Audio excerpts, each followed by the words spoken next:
Baik, bismillahirrahmanirrahim. Assalamualaikum warahmatullahi wabarakatuh. Kita lanjutkan perkuliahan kita. Perkuliahan kali ini topiknya adalah pendekatan efektivitas organisasi (EO). Materi ini saya dapatkan dari internet dengan sumbernya adalah sebagai berikut. Ini adalah pokok-pokok pembahasan pada materi kali ini. Yang pertama adalah pendekatan pencapaian tujuan, pendekatan sistem, pendekatan konstituensi unsur strategis, dan pendekatan nilai-nilai bersaing. Baik, efektivitas organisasi. Pendekatan awal terhadap efektivitas organisasi (EO) sampai tahun 1950 sangat sederhana. Efektivitas organisasi didefinisikan sebagai sejauh mana organisasi mewujudkan tujuan-tujuannya. Dalam definisi ini memiliki makna ganda yang sangat membatasi, baik penelitian mengenai subjek tersebut maupun kemampuan manajer praktek untuk menangkap arti dan menggunakan konsep tersebut. Misalnya, tujuan siapa, tujuan jangka panjang atau jangka pendek, dan juga tujuan resmi ataukah tujuan aktual. Oke, tujuan yang paling disetujui oleh para peneliti dan praktisi sebagai kondisi yang penting bagi keberhasilan organisasi yaitu kelangsungan hidup. Jika ada upaya yang dicari oleh sebuah organisasi untuk dikerjakan, maka itu adalah upaya untuk mempertahankan kelangsungan hidup. Survive ya, Mas dan Mbak. Pada tahun 1960 hingga 1970-an, terdapat berbagai kriteria berbeda yang semuanya dapat mengukur efektivitas organisasi. Ya, kriteria tersebut adalah 1. Efektivitas keseluruhan, 2. Produktivitas, yang ketiga efisiensi, yang keempat laba, hingga seterusnya sampai dengan poin ke-29, penekanan pada performa. Sumbernya adalah John P. Cable.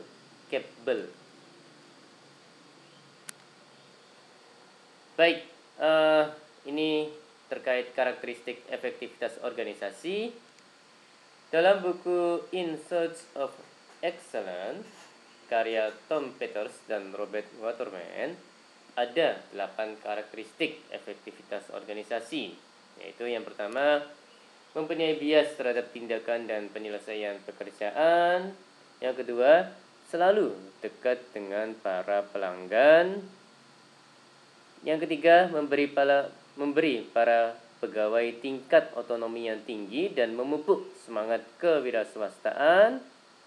Yang keempat, berusaha meningkatkan produktivitas lewat partisipasi para pegawainya. Kemudian yang kelima, para pegawai mengetahui apa yang diinginkan perusahaan. Para manajer aktif pada masalah di semua tingkatan. Dan yang keenam, mereka selalu dekat dengan usaha yang mereka ketahui dan pahami. Dan yang ketujuh, mempunyai struktur organisasi yang luas dan sederhana dengan jumlah orang yang minimal dalam aktivitas staf pendukung. Dan yang kedelapan, menggabungkan kontrol yang ketat dan desentralisasi untuk mengamankan nilai-nilai inti dari perusahaan. Baik, jadi dalam kalau saya tidak salah, dalam menggambarkan efektivitas organisasi itu ada beberapa pendekatan, Mas dan Mbak. Jadi yang pertama ini adalah pendekatan pencapaian tujuan. Jadi poin-poinnya, sebuah organisasi diciptakan untuk mencapai tujuan yang telah ditetapkan sebelumnya. Jadi efektivitas organisasi harus dinilai sehubungan dengan pencapaian tujuan organisasi, bukan caranya. Jadi kalau menggunakan pendekatan pencapaian tujuan, jadi efektivitas organisasi itu dinilainya berdasarkan tujuan yang sudah dicanangkan oleh organisasi, Mas Tanba. Jadi bukan prosesnya ya. Berikutnya, organisasi dibuat dengan sengaja, rasional dalam upaya pencapaian tujuan. Jadi ya memang karena pencapaian tujuan ya fokusnya adalah ya pencapaian tujuan gitu. Pendekatan ini, pendekatan pencapaian tujuan, maka ya fokusnya adalah pencapaian tujuan. Seperti itu, Mas Tanba. Oke, berikutnya, agar tujuan menjadi ukuran harus mengandung asumsi beberapa hal, ya, yaitu organisasi mengupayakan tujuan akhir. Tujuan dapat diidentifikasikan dengan baik. Tujuan sedikit dan fokus agar mudah dikelola. Dan yang berikutnya ada konsensus atau kesepakatan seluruh anggota terhadap tujuan-tujuan tersebut.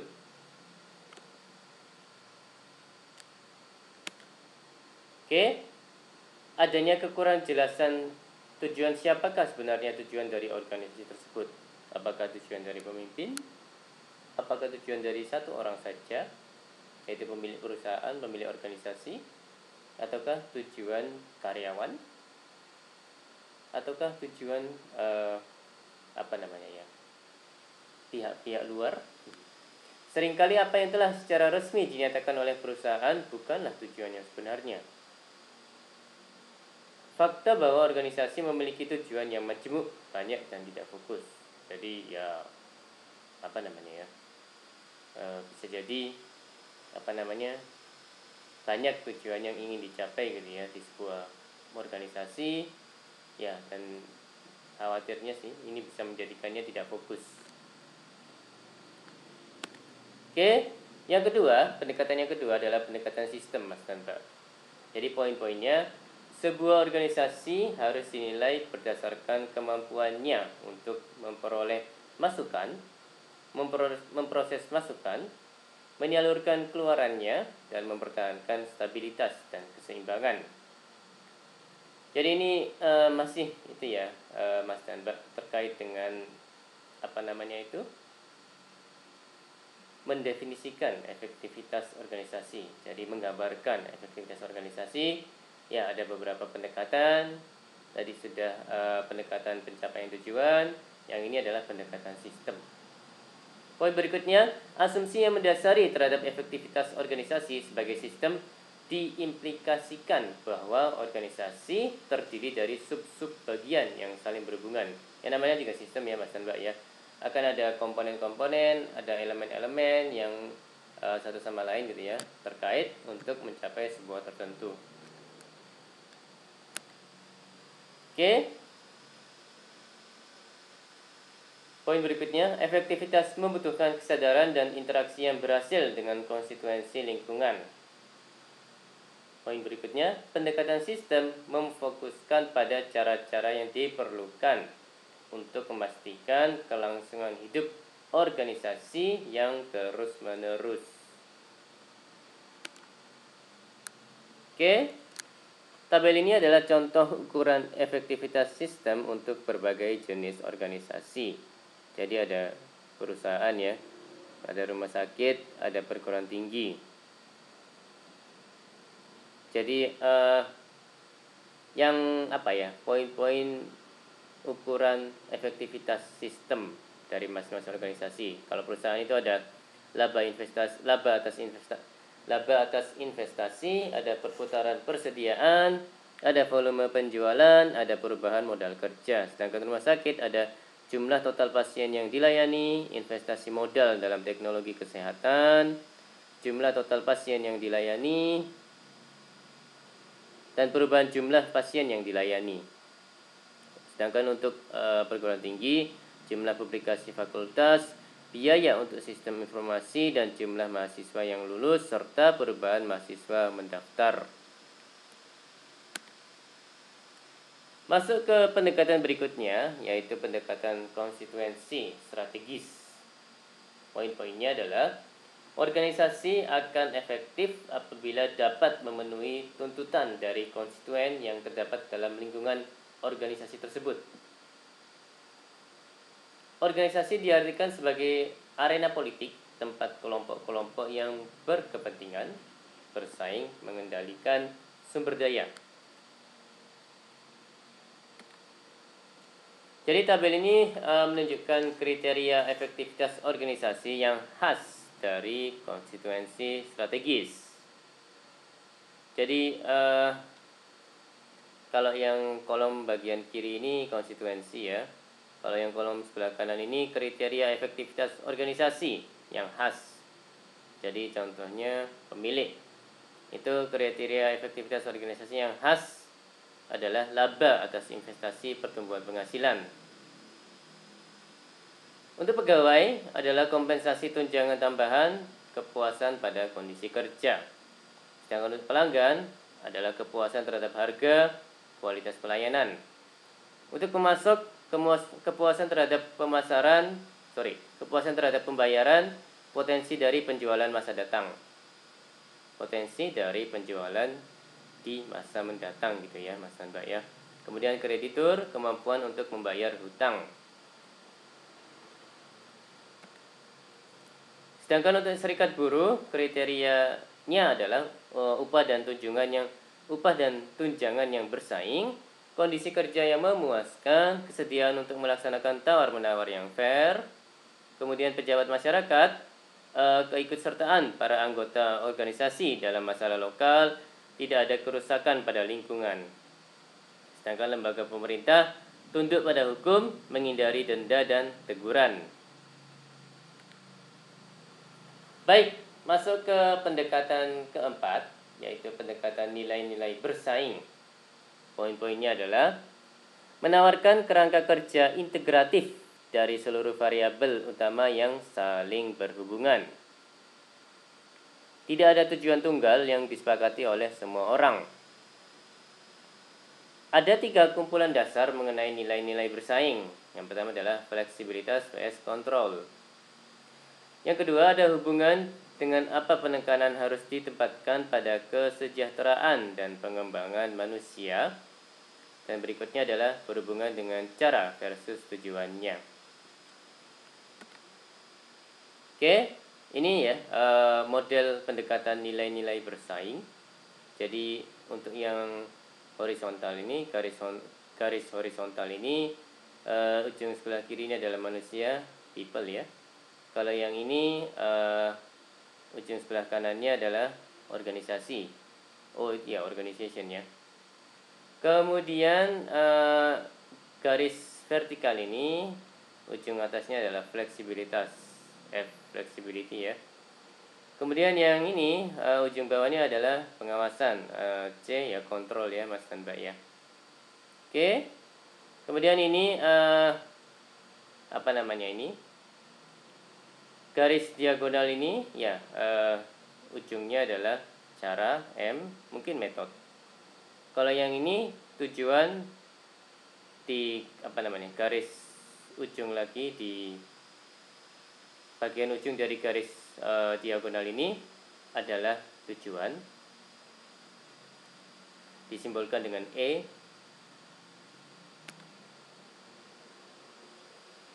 Jadi ini masih terkait dengan model pendekatan nilai-nilai bersaing. Tadi ya, ini ada manusia dan organisasi di garis horizontal dan fleksibilitas dan pengawasan di garis vertikal. Kemudian ini ya garis-garis horizontalnya ada 8 ya. Ini contohnya OFM fleksibilitas, ini PFE tenaga kerja terampil, yang ini PFM tenaga kerja kohesif kompak, tenaga kerja kohesif atau kompak. Kemudian ini PCM ketersediaan informasi, ini OCE produktivitas dan efisiensi. Jadi ya saya sebutnya kuadran ya Mas dan Mbak ya. Kuadran 1 ini open system model, ini kuadran 2 human relation model, ini kuadran 3 internal process model, yang keempat adalah rational goal model. Oke, ya kombinasi nilai-nilai bersaing. Jadi tadi sudah kita lihat ya, ini Mas dan Mbak Kombinasi nilai-nilai tersebut dapat menjadi 8 sel atau kumpulan kriteria efektivitas organisasi meliputi kombinasi dari yang pertama satu, Organization Flexibility and Means (OFM). Yang kedua, Organization Flexibility and Ends (OFA). Yang ketiga, Organization Control and Means (OCM). Dan yang keempat, Organization Control and Ends (OCE). Kemudian People Control and Means (PCM). People Control and Ends (PCE). Kemudian People Flexibility and Means (PFM). Dan yang kedelapan, People Flexibility and Ends (PFA). Jadi catatan means itu cara ya. Oh, jadi apa namanya? Saya ralat, mohon maaf. M bukan metode tapi means. Kemudian E ya tujuan. Ini adalah ends ya. Oke, 8 sel kriteria efektivitas organisasi. Tadi yang OFM, OFA dan seterusnya itu apa ya, didefinisikan, dideskripsikan lebih detail gitu ya Mas Tanto ya. Jadi sel OFM itu deskripsinya adalah fleksibilitas. Definisinya adalah mampu menyesuaikan diri dengan baik terhadap perubahan pada kondisi dan tuntutan dari luar. Sedangkan OFA deskripsinya adalah perolehan sumber, definisinya adalah mampu meningkatkan dukungan dari luar dan memperluas jumlah tenaga kerja. Untuk yang OCM, deskripsinya adalah perencanaan dan definisinya adalah tujuan jelas dan dapat dipahami dengan benar. OCE, produktivitas dan efisiensi, volume keluaran tinggi, resiko keluaran terhadap masukan tinggi. Sedangkan PCM, deskripsinya adalah ketersediaan informasi, definisinya adalah saluran komunikasi membantu pemberian informasi kepada orang mengenai hal-hal yang mempengaruhi pekerjaan mereka. PCE, sel PCE, deskripsinya adalah stabilitas. Definisinya adalah perasaan tentram, kontinuitas, kegiatan-kegiatan berfungsi secara lancar. Sedangkan sel PFM, deskripsinya adalah tenaga kerja yang kohesif. Definisinya adalah pegawai mempercayai, menghormati, dan dapat bekerja sama dengan yang lain. Untuk sel PFE, deskripsinya adalah tenaga kerja terampil. Definisinya adalah pegawai mengikuti pelatihan dalam upaya meningkatkan keterampilan dalam kapasitas untuk dapat melaksanakan pekerjaan dengan baik. Baik, sekian dari saya. Mohon maaf kalau ada kata-kata yang salah. Terima kasih atas perhatiannya. Wassalamualaikum warahmatullahi wabarakatuh.